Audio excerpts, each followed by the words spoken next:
two all attendees coming in. Just to tell you that we'll wait for a minute or two just for everybody to join.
So hello to everyone and welcome to the second webinar within the SEtalks. My name is Snežana Andrić and I'm greeting you on behalf of Young Ambassadors from Serbia. We are a youth organization working on developing the capacity of young people, encouraging them to make a positive change in their community.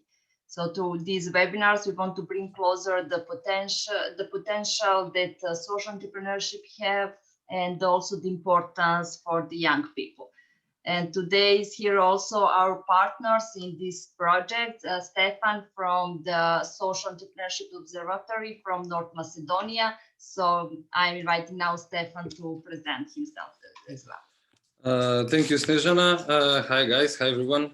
I hope that we will have a great webinar. My name is Stefan Ševaliev. I'm the Executive Director of the Social Entrepreneurship Observatory based in Skopje. We are working on several projects on development of social entrepreneurship ecosystem, mentoring, coaching, and technical expertise, and consulting, depending on the projects and the requests. I would not take a lot of time in introducing myself and the observatory because most of you have already heard of it. And now I think that we should start with the discussion, and let's talk social entrepreneurship, right? Thank you very much. And since our topic today is how to become social entrepreneur, so we are so happy to have with us amazing speakers who will share their experience from different sides and from different countries as well. So today with us we have Sonja Dakić, entrepreneur and business mentor from Serbia, Sashe Jovanov, president of social enterprise Humanost from North Macedonia, Eleonora Lamio, project manager and policy officer from DSIS network from Belgium, and Vesa Latifi, project assistant, also from the SS network from Belgium. So hello to all of you and welcome to this webinar, and thank you very much for being with us today and for sharing your knowledge and expertise. So before we start, I would I would like to invite everyone to write questions in chats for all our speakers during the whole webinar. And for the ones who are watching us on Facebook, you can also write your questions in comments on the Facebook page of Young Ambassadors. I also shared it on the observatory, so that rule is the same. Just write in the comments. Great. So yeah, we are waiting for all your questions and comments about this topic. And since in the audience we have people from different countries, from the whole region, from the whole Europe, so I would ask for the beginning to everyone to present yourself and to give us a little bit insights about your work, your organizations, your enterprises. What are you doing in the field of social entrepreneurship? So Sonja, maybe we can start with you. Sure. Thank you, Snezhana. Hello to everyone. It's really a great opportunity to have this Zoom session to share and to know each other. I started my social business actually 10 years ago with a friend. We made bamboo diapers for babies, and this is the business where it was active for 7 years. We became a known brand and one of the first social enterprises in Serbia. What is important is that we didn't have an idea to actually start a social business. We didn't know what it was. We just started a regular business, and it turns out to be a social business at the end. For the past 6 years, I have been involved in social business ecosystem here in Serbia. So I cooperate with different kind of organizations and different kind of mentorship program like Social Impact Award, which in some of your countries are also available, and organizations like Smart Collective, European Movement, and similar programs that support entrepreneurship and social entrepreneurship here in Serbia. And I also have my own mentorship program for people who wants to start or develop their business, which is conducted online. So it's available for everyone interested and able to follow it on Serbian language. Thank you. Thank you very much, Sonja, for this introduction. So now we can go to North Macedonia. So Sashe, can you please present us about your work and your enterprise? Hello everyone. Thank you for your invitation to be part of this webinar. I'm Sashe Jovanov. First of all, I'm Executive Director of Association Humanost. Humanost is an association for support and development of people in social risk, first of all. And secondly, I'm the part of one of the people who are start to establish the entrepreneurship Humanost. First of all, we established this social enterprise before 4 years ago. We start with one idea because we have the clear idea what we want to establish our social enterprise. That means that our social enterprise is for helping the people at home. That means the home care service for elderly people. First of all, when we start before 4 years ago, but step by step, year by year, we wanted to develop our services. That means we have a lot of different target group now and a lot of the different services. We started with one idea, but now we have a lot of services, including social enterprise. First of all, the social enterprise, I want to say that Humanost is the part of our organization still, because we don't have the law in our country about the social entrepreneurship. And now we start to develop and to finalize the strategy will give the way of the social enterprise in North Macedonia, and actually to develop or to divide the social enterprise from the non-governmental organization. That means the Humanost is first of all, the home care service and service for now in the new moment for part of the institutionalization process in North Macedonia. Thank you very much for this presentation.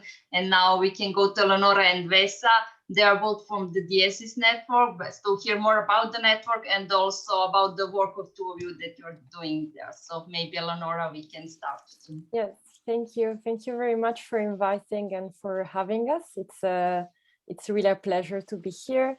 So yes, as you mentioned, DSIS is a European network, and our mission is to develop social economy and in general social entrepreneurship in Europe, and not only. We are based in Brussels, but our network comes from 20 countries, not only from the European Union, but also, for instance, the Balkans. So we are very happy to be here today because we look very much forward to the development of social economy also in this part of the world. Our main activities are project development, research, and training activities, and we are very interested in the awareness raising, especially targeting young people about social entrepreneurship. So thank you very much for this invitation because it's very much in line with many of our projects. Myself, I'm a project manager and a policy officer. Thank you, Eleonora. So Vesa, and to hear more about you. Well, I guess it's my turn. Well, first and foremost, thanks, Snezana, for the invitation for this really nice event. So my name is Vesa, and I work as part of the project management team for DSIS Network. As my colleague Eleonora already mentioned, the mission of DSIS is to support the development of social economy in Europe and in the world.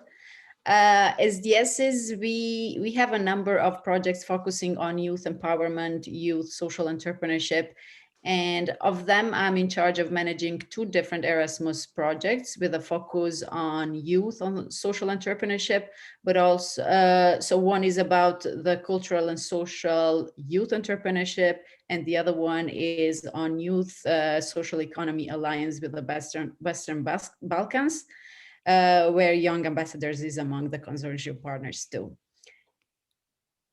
Yeah. Thank you. Okay, thank you. Thank you very much. And once again, welcome to this SEtalks. Thank you for that presentation. And well, let's start with the questions and see how things develop, right? So we'll start with Sonja again. I think that she has more to say about this and about the practical advice from her experience. So Sonja, how to become a social entrepreneur? Can you tell us more about that? Well, I think it all starts with an idea. And actually, like I said, when I wanted to start a business, I didn't have any idea what the social business is. Actually, I just wanted to have this product available in Serbia, which was not an option for us before we start to produce it. And later on, from a friend, I learned about, what is social entrepreneurship and how it can be. So I think the first thing is to really catch up with the idea that you are very passionate about and that solves certain kind of problem and that you really test it out. For instance, the problem that I had with my business, the main reason why I was catched by the idea of cloth diapers, bamboo diapers, was the ecology part of it, because today we know that every baby leaves behind 1 ton of dirty diapers in the landfills, and it's really a lot. So this was my reason to try to find a different solution for my kid.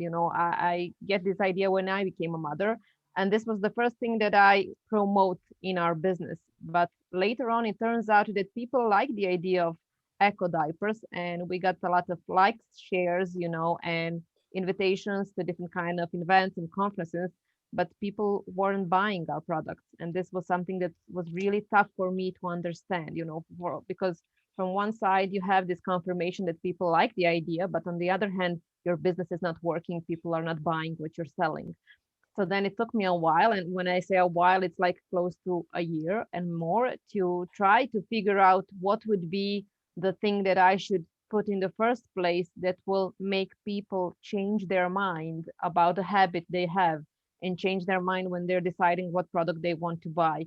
So in Serbia, it's really, and we are still, we're talking about 10 years later, we are still trying to promote social businesses, like when you're making a decision around certain services or a product, to think about the businesses that have an added value, meaning social business. So here in our ecosystem, it is more like NGOs that are working in the field of social entrepreneurship.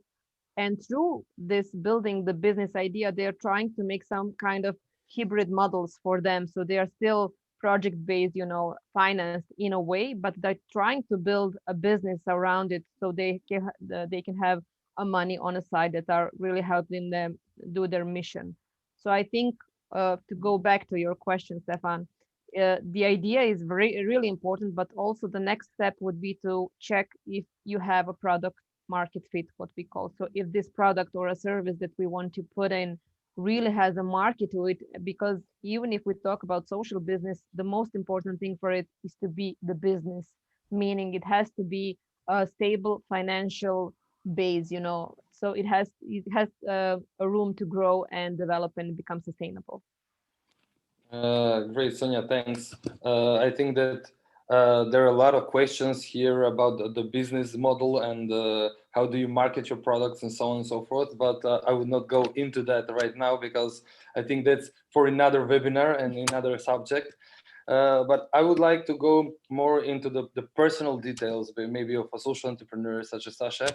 Sashe, now I'm coming to you and basically want to ask, how did you become a social entrepreneur? Thank you, Stefan, for this question. In this moment, I'm not in Skopje, I'm in Demirkapi, the small city and small municipality. When we start the new innovative social services, that means the home care services for elderly people and people with disability, and start with the process of deinstitutionalization for people with intellectual disabilities. That means we established the home units for the people with intellectual disability soon in Demirkapi, and in May we start with the home care service for elderly people. We are very, very close to the with what Sonja said, that we have the same, let's say, connection and climb about the social entrepreneurship in Serbia or Macedonia is the same, because we still develop and establish the ecosystem and for social entrepreneurship in our country. That means our social businesses is the part of the NGO or organization, and for this reason is like how to want to divide them, because our organization Humanost is not only when we start with our business idea, it was before 11 years ago, when we talk about the home care service in Macedonia, and municipalities or key stakeholders say, what you're talking about? What is this? And we say, okay, we have the good experience for another country, for another European country. We wanted to just to develop this kind of the services in our country, but the people, especially the ministry in this time before so many years ago, don't believe in this kind of the system that we can develop the non-institutional care in our country. We start with like the pilot project in one municipality in Skopje, and then start this idea to develop, and because actually we have the social mission, because we have people in social risk who is important to have this kind of services in their home, because it's not expensive, first of all, for them and for the country. And secondly, we wanted to support like the people who are long-term unemployment, and we wanted to come back in the community and in the labor market. For this reason, we developed the different kind of education program, which is verified from the ministry and for the Center for Adult Education. First of all, to give them the new opportunity for qualification and the new skills, and then employ them in our social enterprise. For this reason, I think that first of all is let's say when we start talk about social entrepreneurship and establish the social enterprise before 4 years ago when we started with Humanost. It was very hard, but we have the clear vision and clear idea that we wanted to help to this kind of the people in social risks first of all, and now step by step we start to develop a lot, but we still I say in the first that we still wait for the law or for the strategy to develop this social enterprise from for our association, and to be independent and to be real social enterprise who will have the good examples.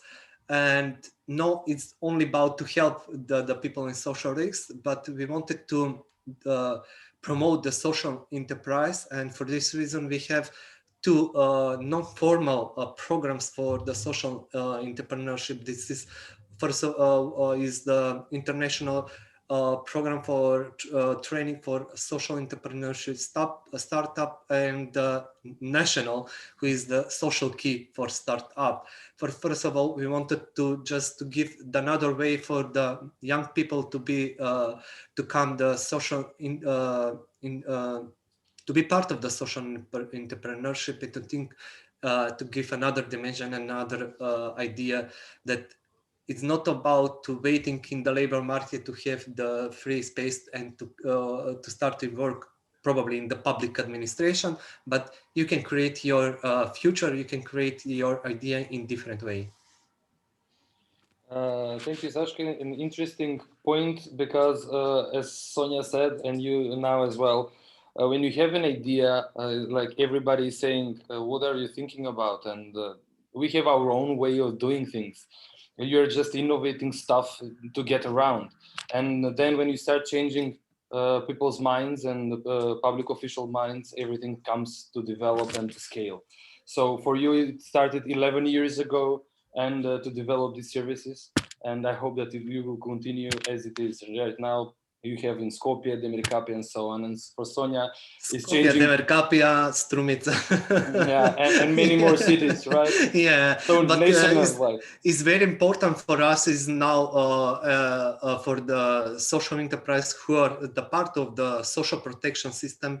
They have the good opportunity now because we have the new law for social protection who give the lot of opportunity and sustainability for this kind of the social enterprise in North Macedonia. Because for sustainability is very important to have the social business who you can have everything to pay for the people who are working with you, to have incomes and expenses for your enterprise. But now the government, especially the new law to support this kind of social enterprise, because they pay for the services. Yeah, they support social enterprise. But it's not very, very easy to come to social for this kind of the businesses. But if you strongly believe in your idea, you can just have the clear vision. You can go step by step, and you can be successful in the future. Thank you, Sasha. And to become basically a social entrepreneur, you have to take first steps to do something like that. And I would ask Eleonora now, what are the first steps that you when you decide what to do when you decide to be a social entrepreneur? So what are the first steps from your experience? Thank you, Stefan, for the question. Actually, this is the topic of a whole Erasmus project that we are implementing, almost finishing, with the Romanian partners. It's called EASE. I can link it down below. And actually, so what the training program that we have built with this project, the first steps that we always suggest to, especially to young people who approach entrepreneurship for the first time, is to really start from themselves and start from their local community. So start asking to themselves, first of all, what is my idea, to what needs its response. So which is the unmet or unsatisfied need that I want to bring a solution to my community, and how my idea is innovative compared to other ideas, and how my idea can make and can have a positive social impact.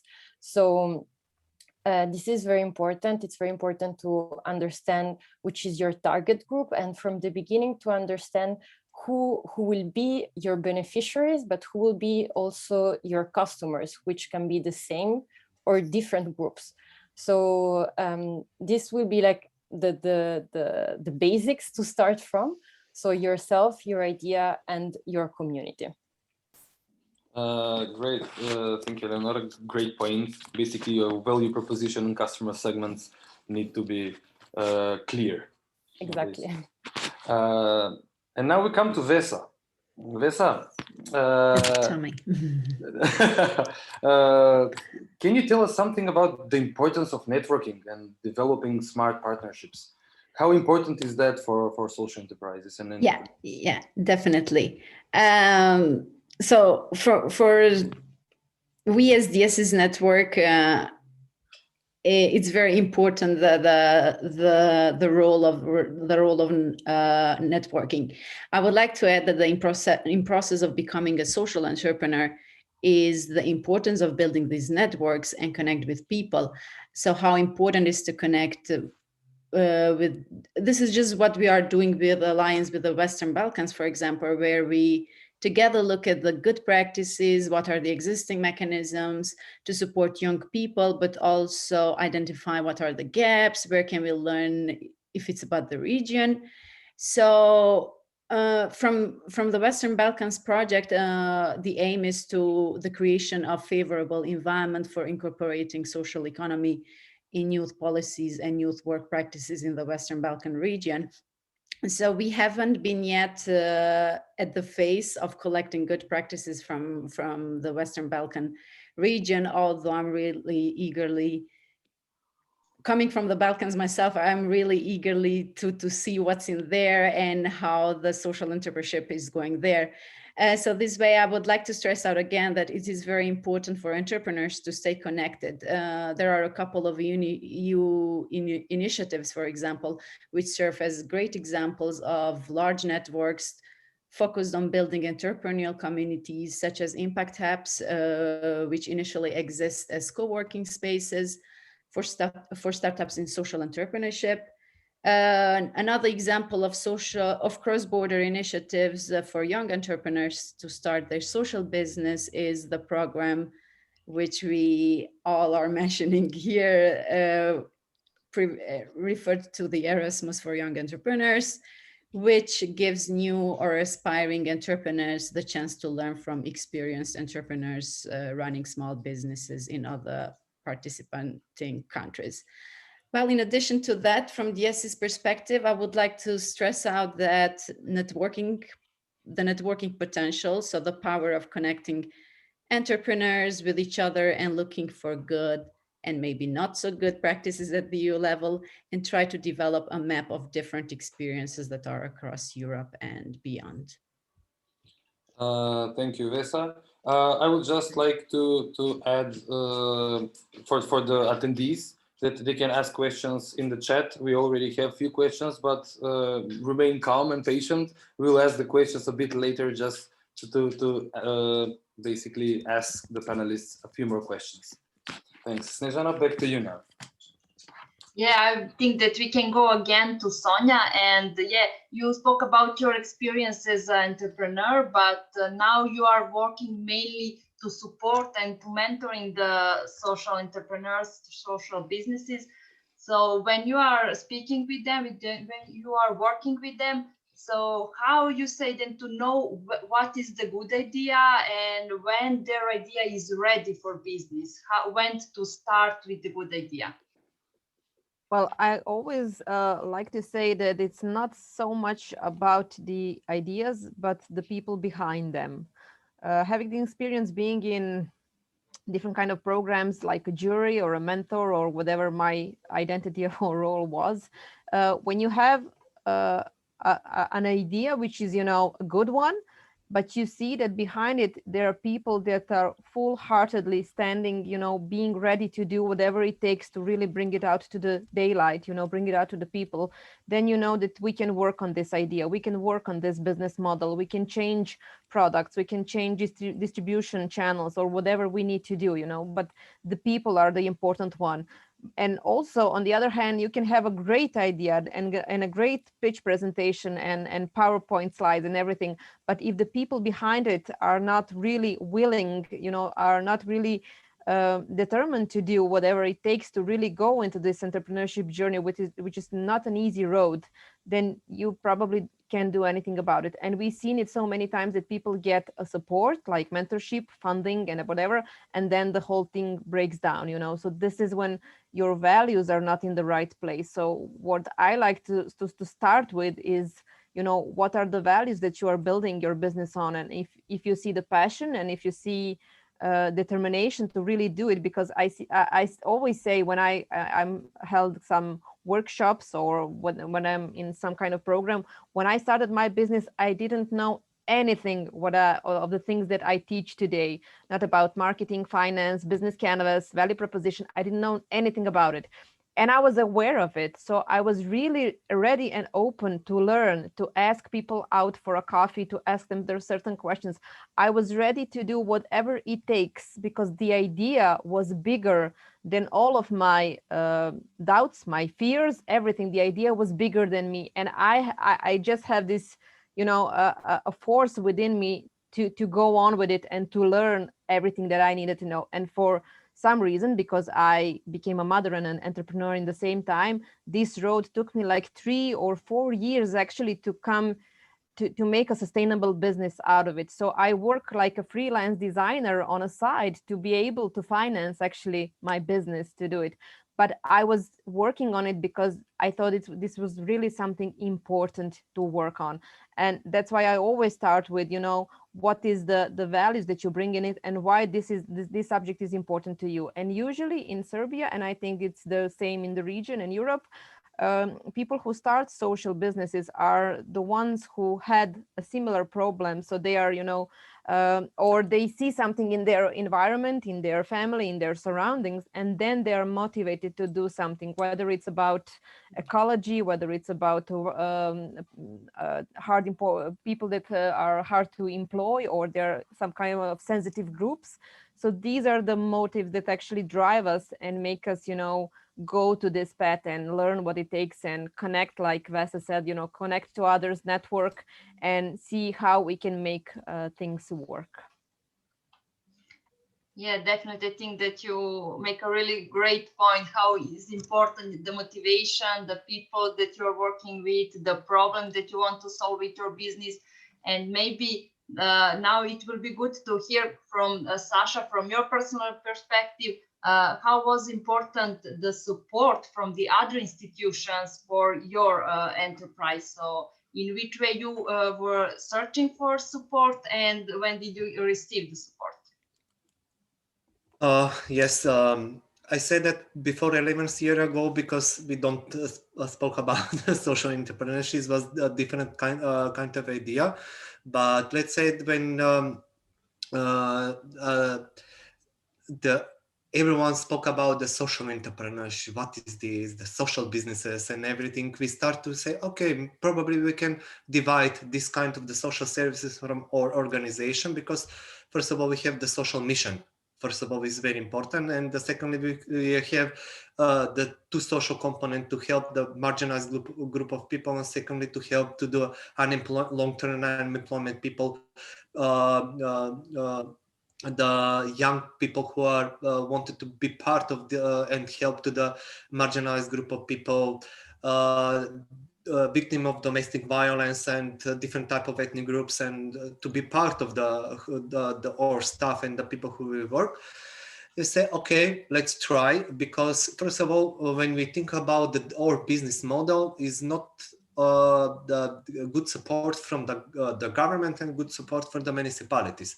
We say, okay, we go with the private contracts and we see what happened if you have 1 or 3 or 5 people who will be employed in or social sector. But when we start, because actually I say that I'm very agree with Sonja that it's very important not to go with your idea, because I have the clear idea, but the people who is behind the team who are taking everything with them to support and to go step by step in to be here for everything. But we start very clear that we wanted to promote our social business and our social mission to the municipalities.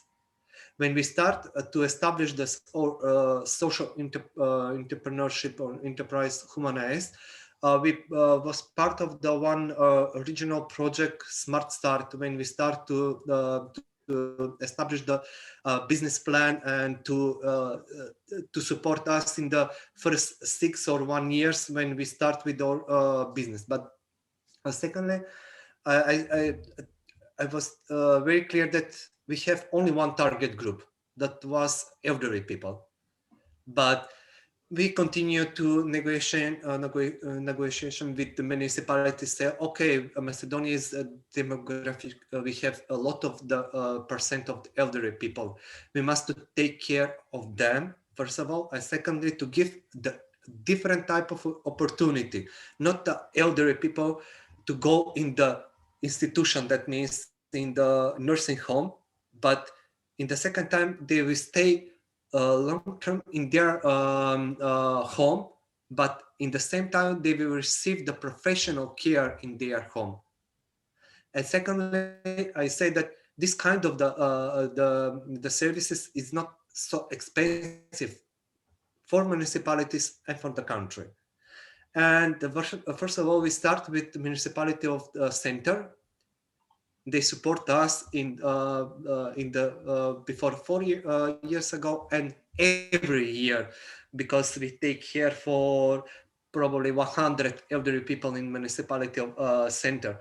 But secondly, we say, okay, why we don't, because every municipality call us to say, oh, how will we start with this kind of services? What is important? We say, okay, we will come to share our good experience with the good model who we establish in one municipality and continue in different type of municipalities.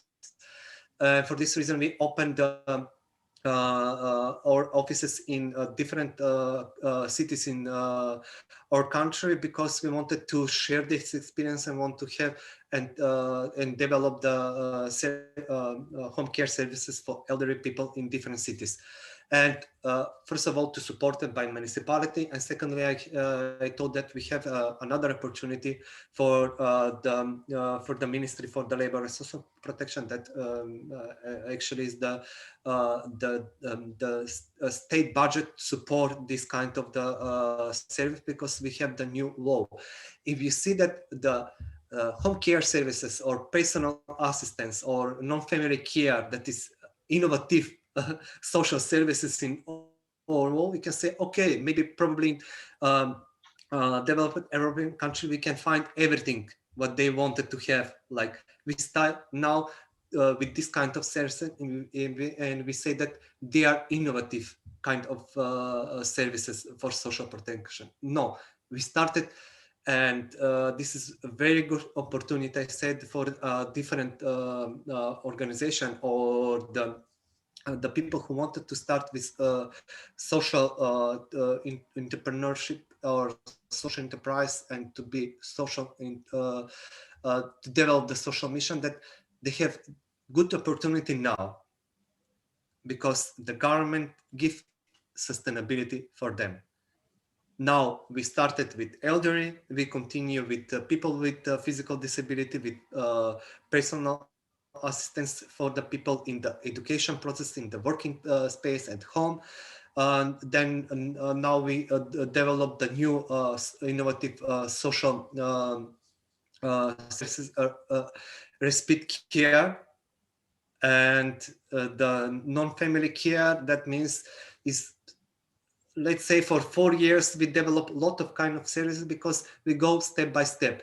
And it's very important because not only to develop the business plan, you must to adapt the business plan according to the target groups. Let's say if you wanted to grow up more, and you must do research about the social enterprise. And yes, the networking for the social different kind of social enterprise, and to share the good or negative experience is very important, because you support each other during all, let's say, the problems you can solve very easy if you are in one network with the different kinds of social enterprise. For this reason, it's very important, and we say that because in our program we use a lot of design thinking methodology with our youngsters. When you wanted to teach them how to start with their social business, we use, and still in the old social enterprise, we use the design thinking methodology, because it's very good if you want to develop the new kind of services. When Eleonora say you must to have the clear vision about the beneficiaries, about the clients, and about everything and your new products. Okay, yeah, great. For this reason, I say that now is very good opportunity to use this, because the government pay for everything. Yeah, it is really good to hear that. Yeah, great. Thank you. It is great that the government now supports social enterprises, and 11 years ago you started with basically fighting the mindset, but now there is support for that. Thank you, Sashe, for that. Thank you very much for sharing your experience. And Eleonora, since you are working with social businesses in the whole Europe, and when it is about the training possibilities, these mentoring programs and incubators, how much is it important when you make a parallel between the social enterprise in the Western Balkans, which you are cooperating with, or in the whole Europe? So are they using these possibilities, and how you are encouraging them to use it even more? Yes, so absolutely.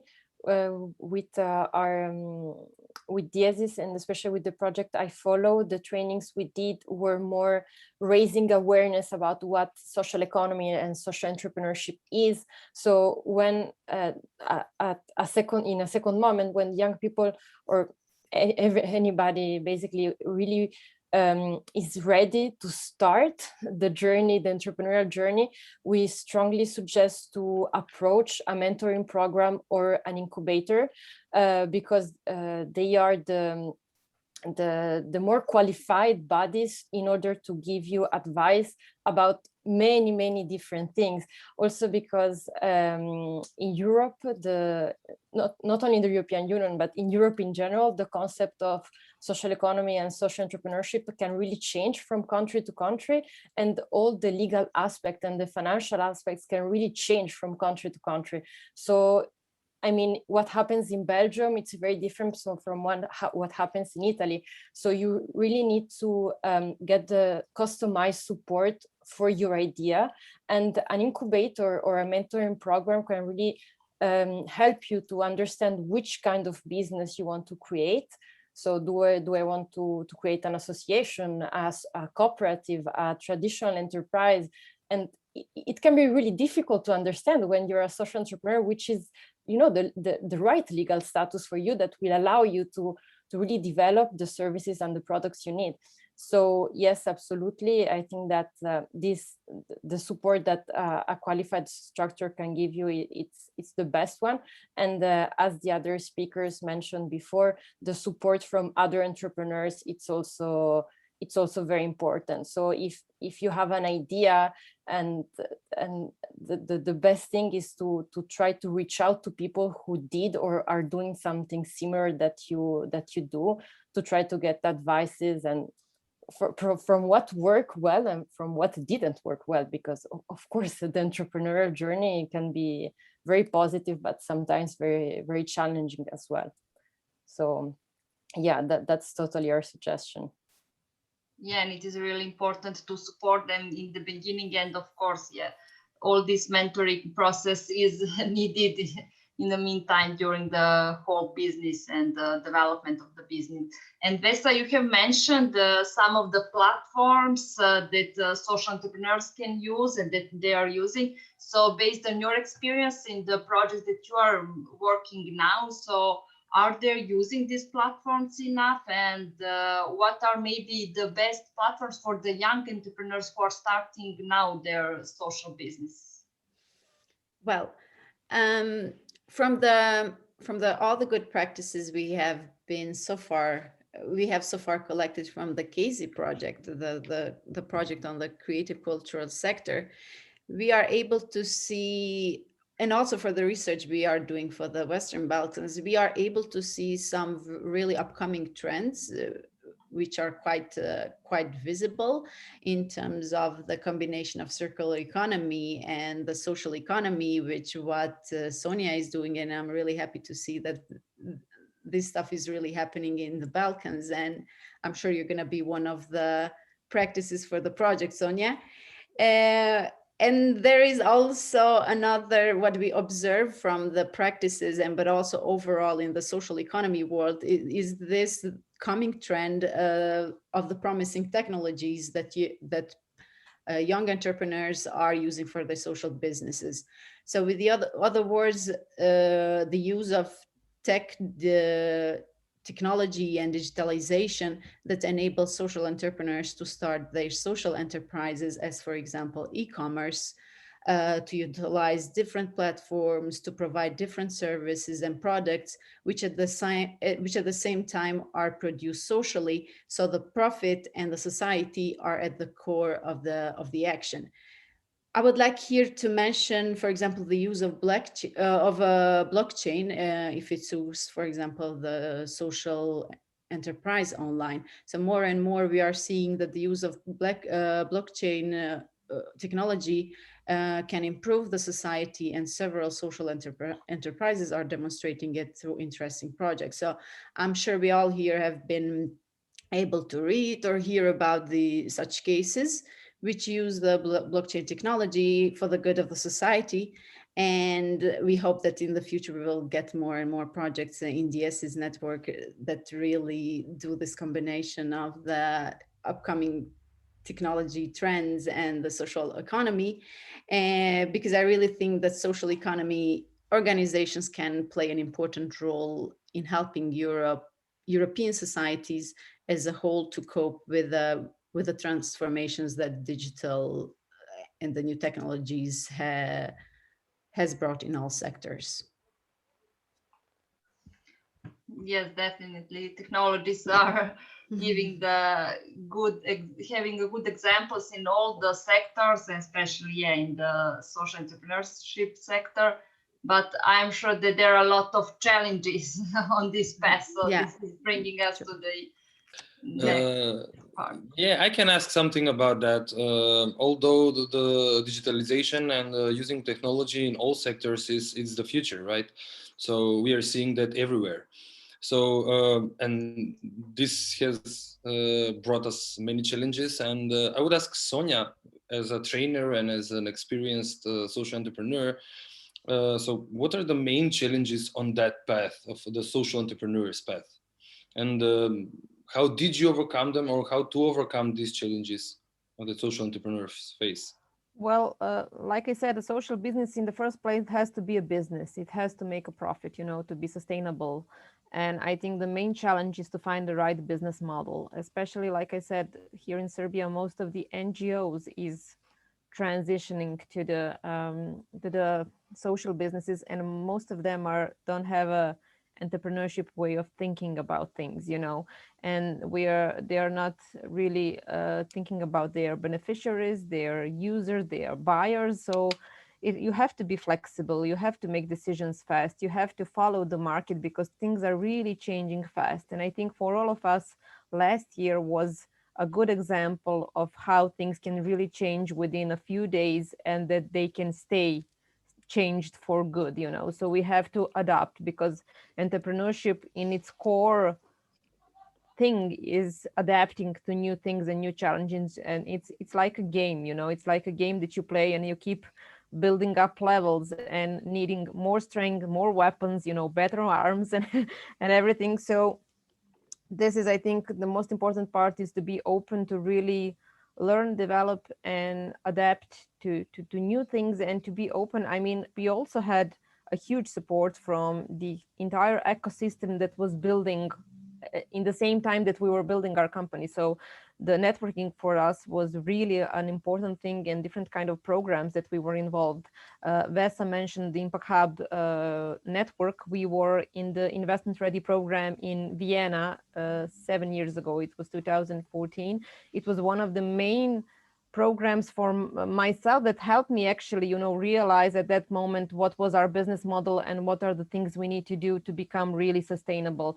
That was the year that we go over our break-even point and actually start making a profit, and opening to, make more products, opening to marketing and everything that you need to do in order to really have a business. And today, with social networks and e-commerce and everything, we really have a lot of opportunities how we can make, our business model to be really operating and financially sustainable, whether we are working locally, globally, or whatever the model behind it is. So I think this is all that we need to take into care to really look, what are all the possibilities and where do we see ourselves in this sea of possibilities around us. Great point, Sonja.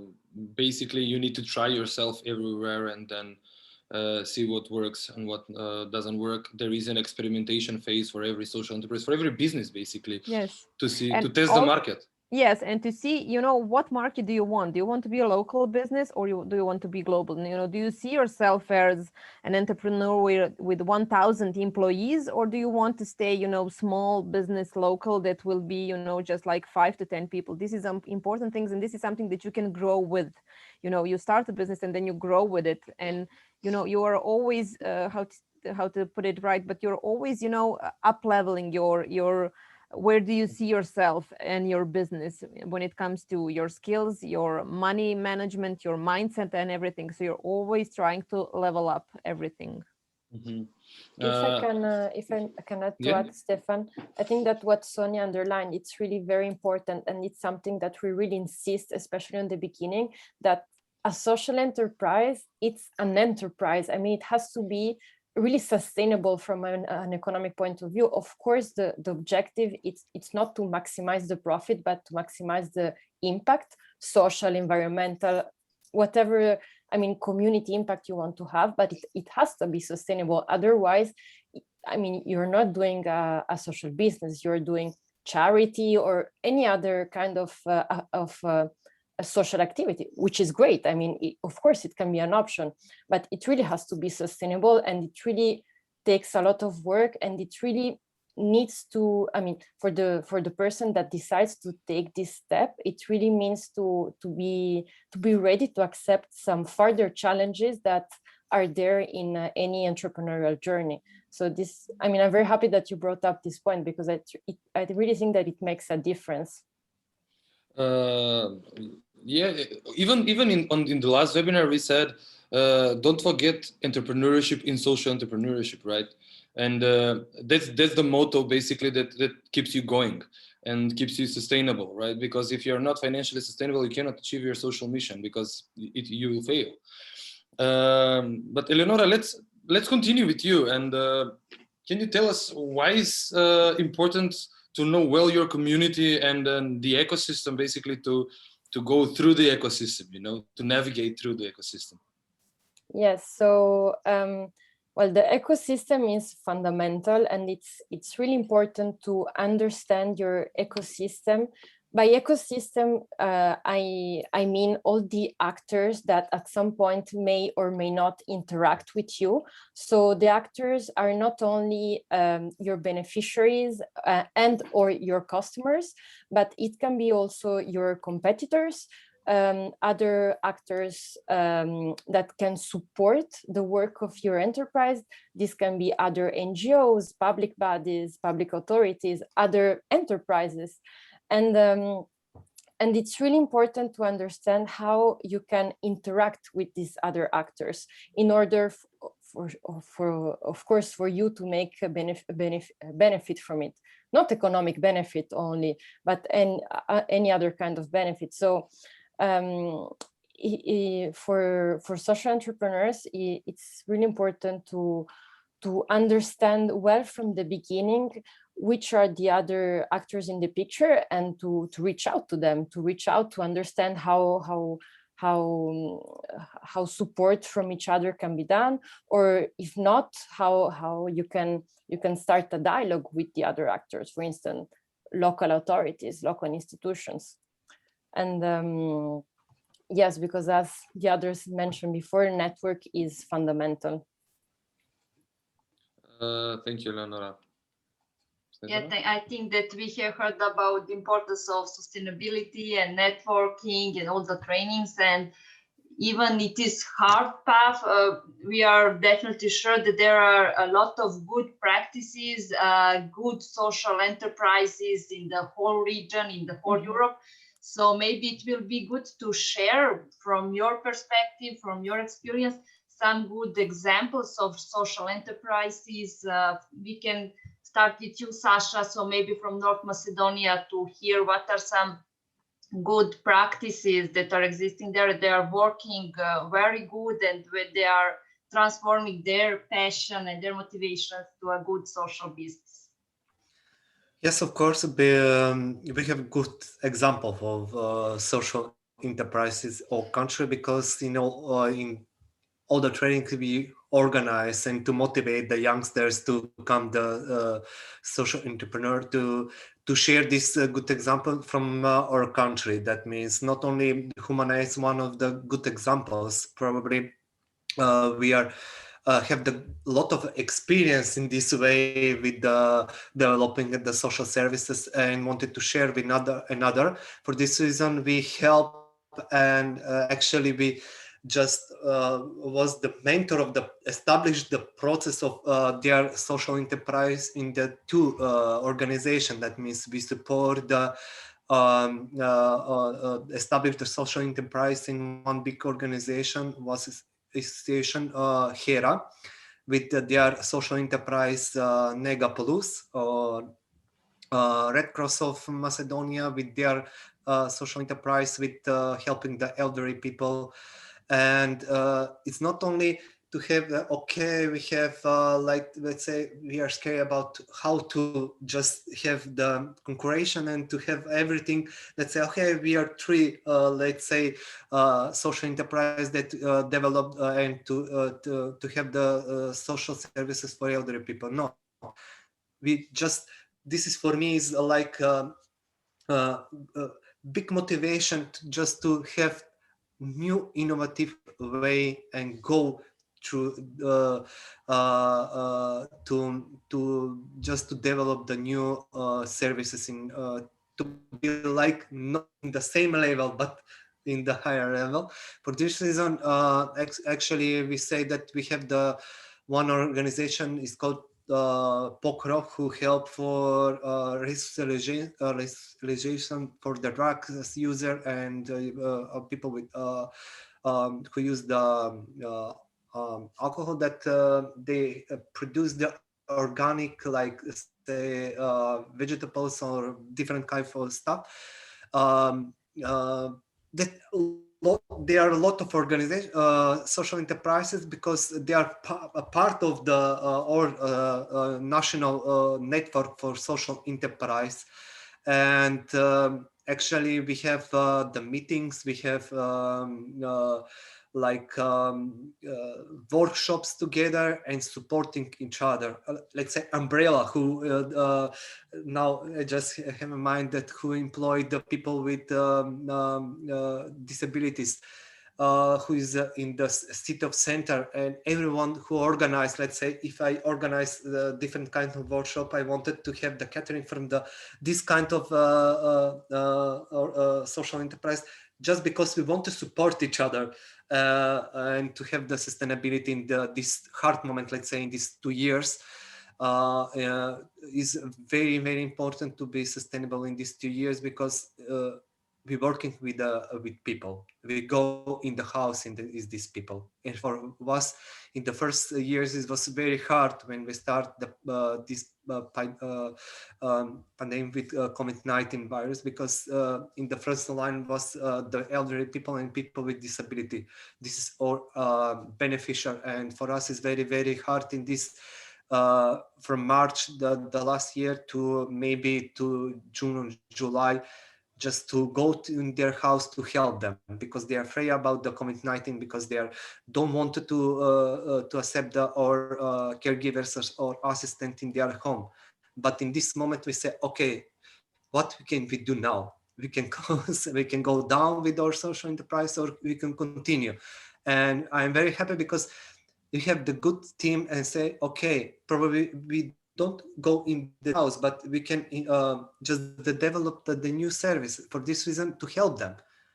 And in this moment, we develop the mobile time who did not go their home, but they just go to buy food or different kind of products and put them in their doors. For this reason, it's very important. I can just repeat again that it's very important to support each other, but we have a lot of good examples in social enterprise in our country. If you can see the social entrepreneurship network, we can see a lot of good examples in our network.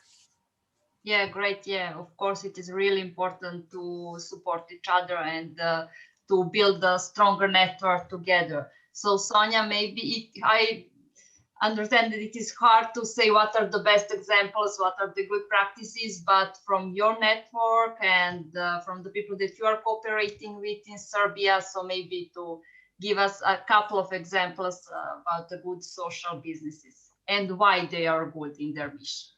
Well, yeah, like I said, they are usually NGOs, but I really think, and this is something that's driving me to do what I do, that every business can be a social business. You know, every business should think about how to change their business model to become more socially responsible and adding value to the to our society. So some of the NGOs that are working in this hybrid model of social entrepreneurship are Our House, meaning Naša kuća. It is the NGO that started as a daily care for children with disability. The parents started actually a daily care for their own kids. And then as the children grew, they thought about what would be the business, you know, what would be the skills that they can be able to, when they're grown up, to have certain kind of work for them on a daily basis. And they start working on some packaging, paper packaging, and now they develop different kind of business model actually within their NGO, and they're always innovating. They also start producing some vegetables. They started with a catering service for, also similar to Sashko's example, for elderly people, and they even started a great project with one IT company here in Serbia. They deliver food for them on a daily basis. So this is different kind of small businesses that they are developing in the same time, trying to be sustainable, and also on the side have this project based finance. On the other hand, we have NGO Athena. They work with the victims of home violence and sex trafficking. And I think 4 or 5 years ago, they started the business on their own. It's a bagel shop for bagels, where you can go and buy a bagel sandwich. And also what became a really good thing for them, because they were recognized as a social enterprise, they enter in the field of catering for the events before the COVID happened last year. So they were really, within our ecosystem, they were really known for catering services for different kind of conferences or workshops or whatever. So this is something that's really, for them, was a way to some part of finance they need, because they have, how to put it in English, they have safe houses for these women that escape from violence. So they really have a lot of people employed, some experts and everything on the field. So they have a really huge team behind them, and the bagel business is covering maybe 30 or 40% of their needs, financial needs. So these are the usual models in Serbia. Like I said, we don't have so many clear models, but when it comes to, I also have, when it comes to businesses in Serbia, a lot of small businesses actually can be recognized as social business, because they employ people that are over 50 years of age, or they make something that is ecological, they make something, which is produced from local ingredients. So these are the things, because we still don't have a law around social entrepreneurship, and the one that was brought up wasn't that great. So I hope it won't go to the finish line. And since then, it's really a hard thing to put a label on what is a true social enterprise and what's not. The Dai was recognized for the 2 points. One was our product, which has this environmental good impact, and the other one was actually our employment model, because we also employed women over 50 years of age, because we couldn't find younger. This wasn't something that we choose. This was the market that we entered. You cannot employ someone who's 25 years old and knows how to work on industrial machines. So these are the things where I think really a lot of businesses can be recognized as a social enterprises and have some sort of support, like Sashe says, is done in Macedonia, and it can be maybe transferred to Serbia also, and to support people that want to start, because I think the small businesses are the really one that really are holding up the economy that we have today.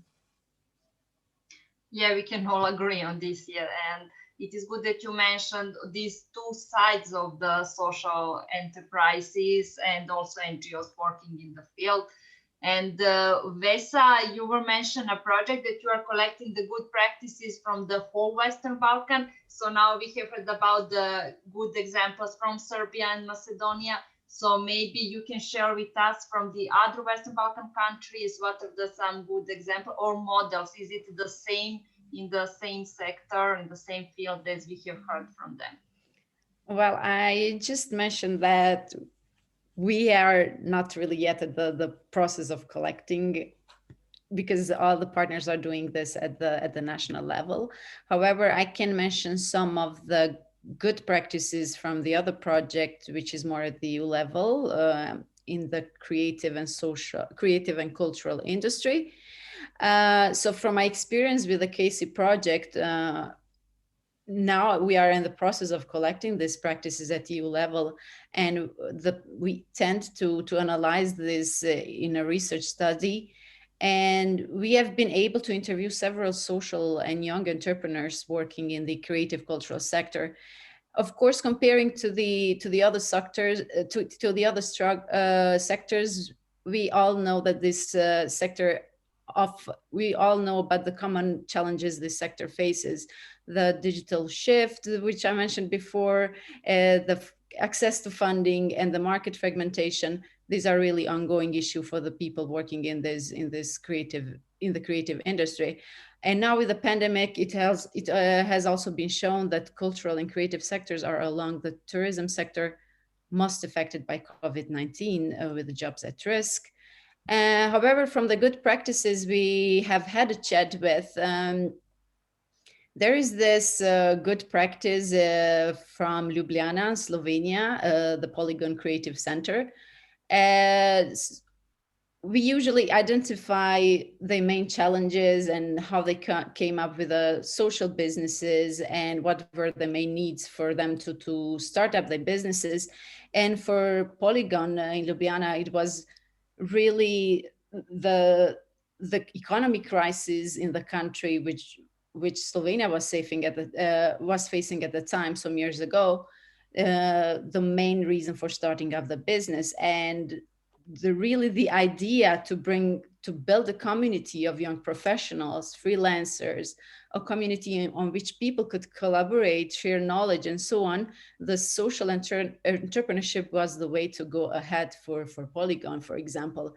And for this good practice, the social change was at the heart of operations. So for this reason, and not only I wanted to add, but also relate to the question of all this webinar. So one of the steps in becoming a social entrepreneur is by knowing the issue first. How can I enhance the link between a purpose and work? How to fulfill the pressing desire to work with purpose and align people's effort with their values.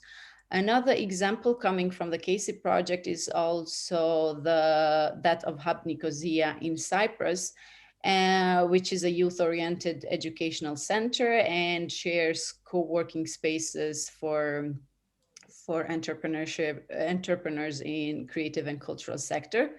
So apart from the challenges that Hub Nicosia faced when they first started up the business, they mentioned the use of terminology of social economy, which is not quite so often used in Cyprus. And this is really a challenge for young entrepreneurs starting their social business there, because it's also needed in terms of the programs to know that they are social entrepreneurs, and in order to access the funding, it's really needed the legal framework for the social entrepreneurship. So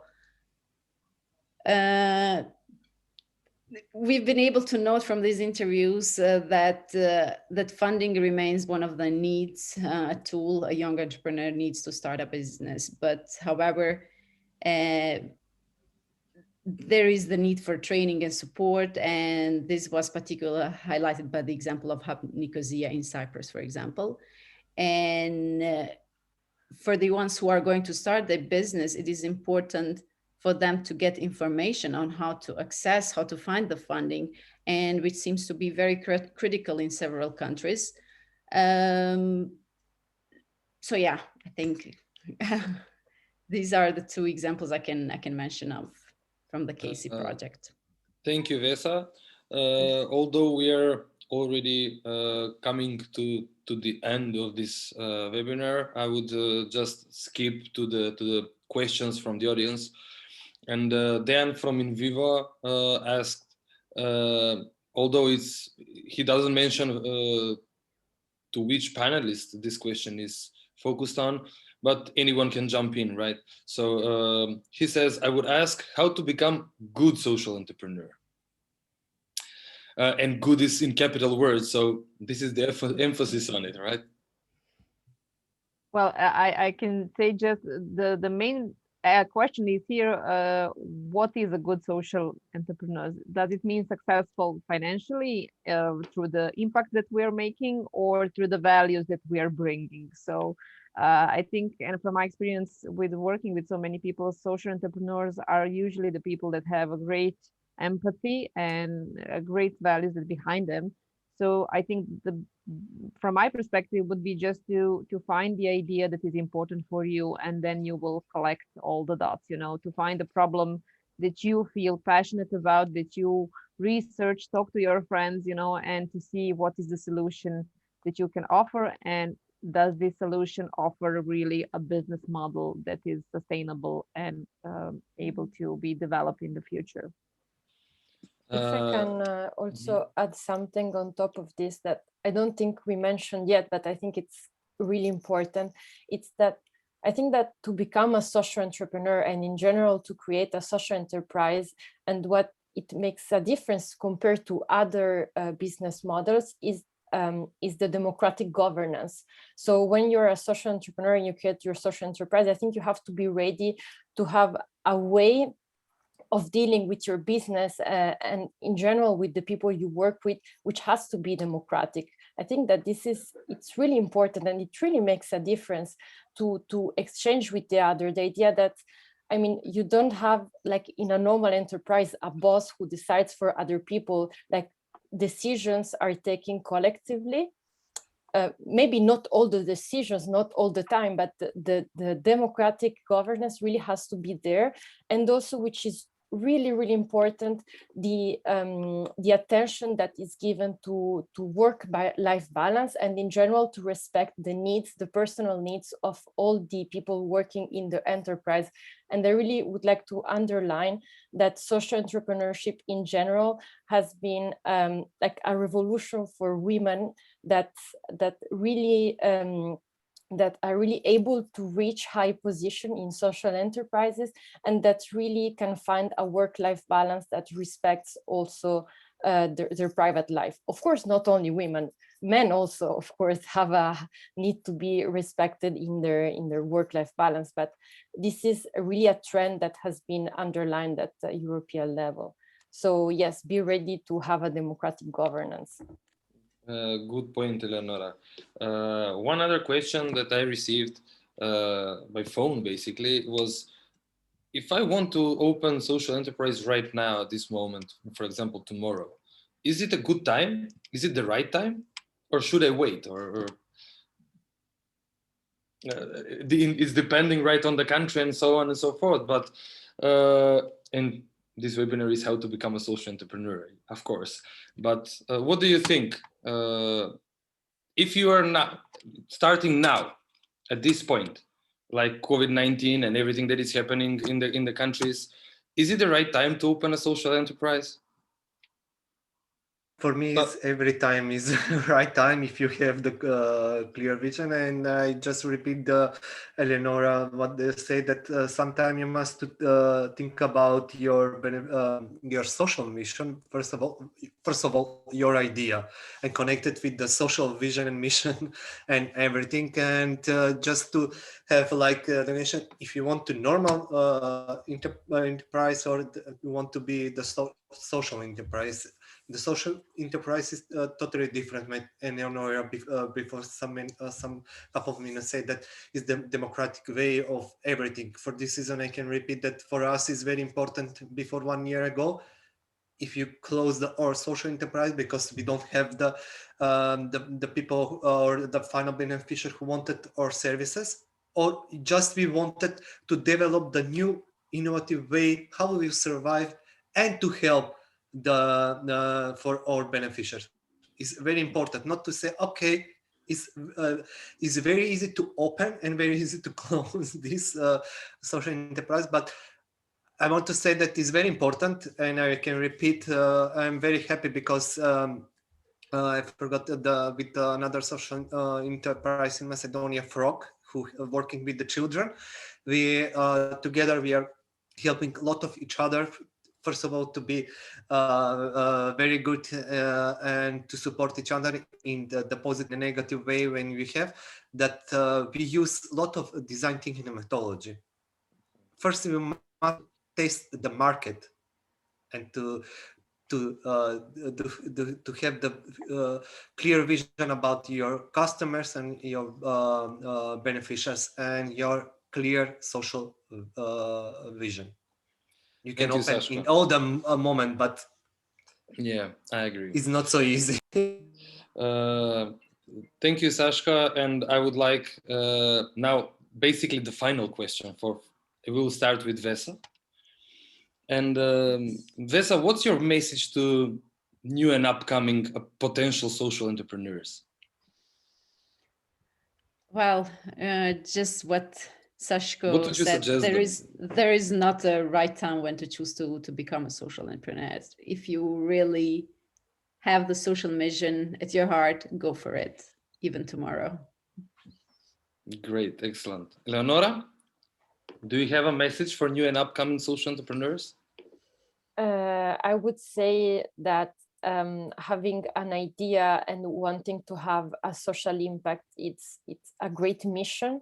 But nevertheless, social entrepreneur is an entrepreneur. So to get all the support and all the support needed from specialized structures or from other entrepreneurs or its network in general.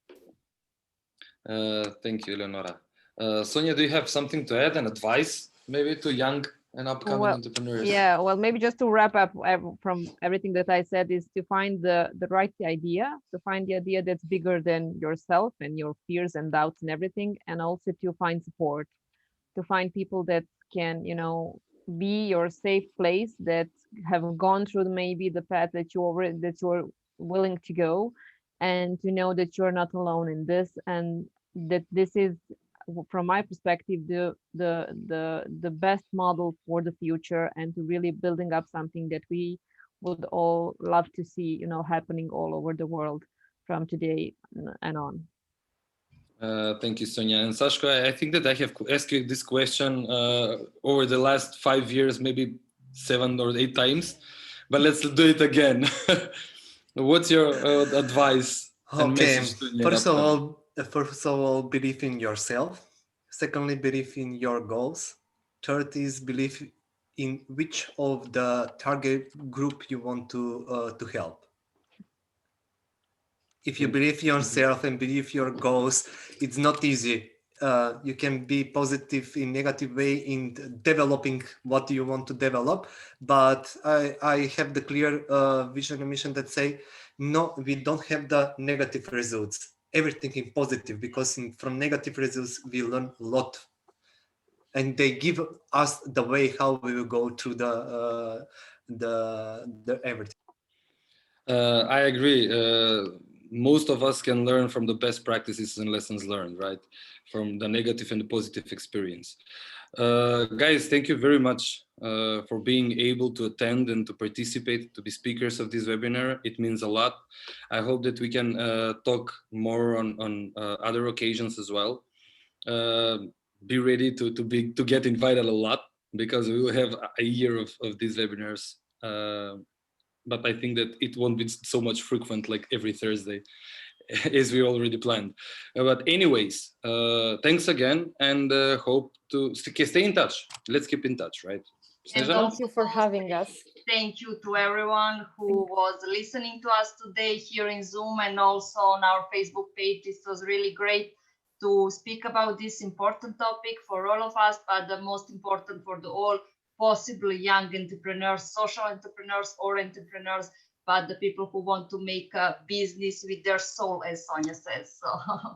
So thank you very much, and yeah, hope to see you soon on some other occasions. Bye. Thanks, Bye. Thank you. Bye.